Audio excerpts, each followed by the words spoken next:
ইরানের আন্দোলনের সহিংসতার জন্য যুক্তরাষ্ট্র এবং ইসরায়েলকে দায়ী করলেন ঢাকায় নিযুক্ত ইরানের রাষ্ট্রদূত জলিল রহিমি জাহানাবাদী। বলেন, মধ্যপ্রাচ্যে সন্ত্রাস দমনের পরিবর্তে গণতন্ত্রে আঘাত হানছে যুক্তরাষ্ট্র। সকালে রাজধানীতে ইরানের দূতাবাসে আয়োজিত ব্রিফিংয়ে রাষ্ট্রদূত জানান, আন্দোলন ঘিরে হতাহতের সংখ্যা এখনো নিশ্চিত করা যায়নি।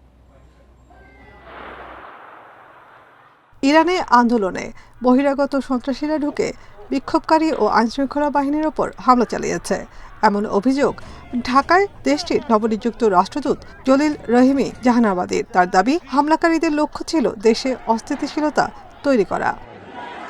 আন্দোলন ঘিরে যে ভয়াবহতা ও নিহতের ঘটনা ইরানে তা আগে কখনো ঘটেনি জানিয়ে রাষ্ট্রদূত বলেন, গোয়েন্দা সংস্থার ব্যর্থতার সুযোগ নিয়ে এ কর্মকাণ্ড চালিয়েছে যুক্তরাষ্ট্র ও ইসরায়েল। দাবি করেন, ইরানের মৃতের সংখ্যা এখনো নিশ্চিত হওয়া যায়নি, এর জন্য সময়ের প্রয়োজন।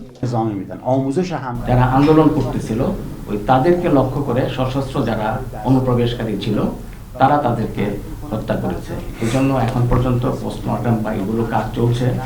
এখনো সরকারিভাবে কতজন নিহত হয়েছে সেটার কোনো পরিসংখ্যান এখন পর্যন্ত ঘোষিত হয়নি। আন্দোলনের সময় যখন ইরানে ইন্টারনেট সেবা বন্ধ ছিল, তখন স্টারলিংক ব্যবহার করে দেশ জুড়ে অপপ্রচার চালানো হয়েছে বলেও দাবি করেন ইরানের রাষ্ট্রদূত। বলেন, যুক্তরাষ্ট্রের লক্ষ্য পরমাণু অস্ত্র নয়, তারা চায় ইরানের তেল, গ্যাস। ইরানের খুব অল্প কিছু সংখ্যক লোক স্টারলিংকের সাথে সংযুক্ত কানেক্টেড ছিল, কিন্তু পরবর্তীতে ইন্টারনেট সেখানে কেটে দেওয়ার পরে স্টারলিংকও এই কাজ শুরু করে দিয়েছিল। এদিকে মুসলিম ব্রাদারহুডকে সন্ত্রাসী তালিকাভুক্ত করায় যুক্তরাষ্ট্রের সমালোচনা করেন ইরানের রাষ্ট্রদূত।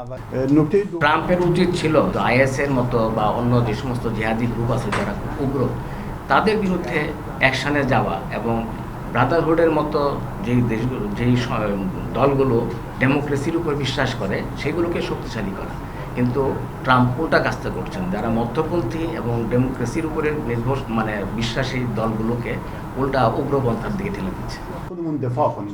তিনি আরও জানান, এখন ইরানের পরিস্থিতি নিয়ন্ত্রণে এসেছে, দু একদিনের মধ্যে ইন্টারনেট সেবাও স্বাভাবিক হবে। নাফিজাতুল্লাহ, ইন্ডিপেন্ডেন্ট নিউজ, ঢাকা।